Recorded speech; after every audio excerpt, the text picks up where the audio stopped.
voices work in every chord, supporting an amazing melody. So let's write out all 4 voices, including the bass.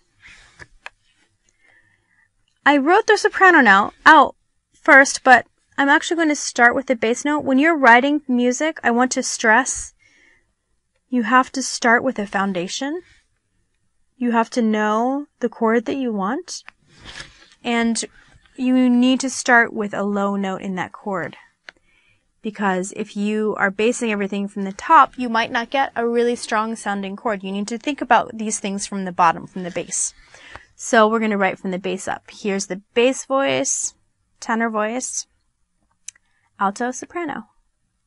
So up stem, down stem, up stem, down stem. Do you see how that works out? So they're kind of staggered, left, right, left, right. And that's how all of these notes can share the space of the 2 stabs without running into one another.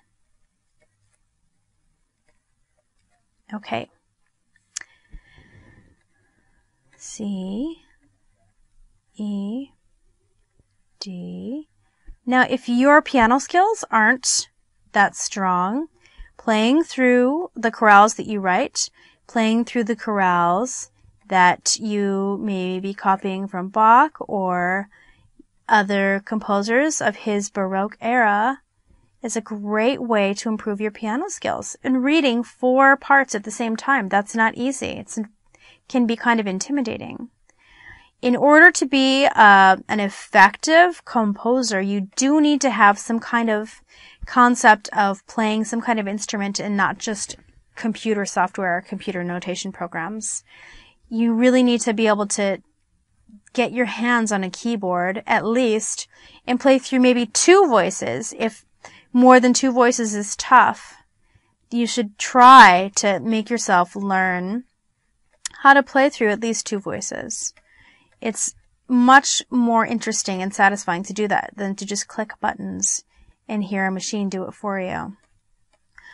Okay, so here is our entire chorale. So let's listen to how this sounds. Okay.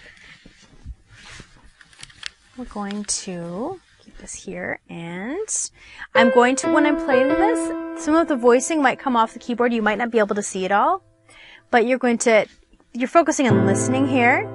Okay.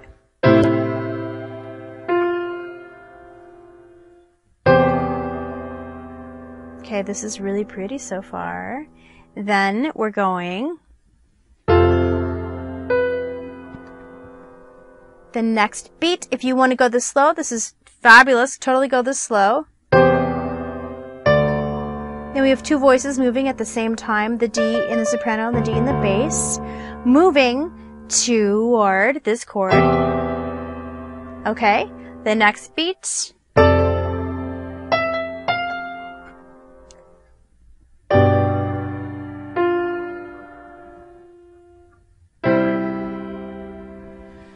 So if you can play through 2 of those voices, great. 3, great. 4, awesome. You can play as slowly as I just played and really see the voices going back and forth and understanding how every voice is following its role.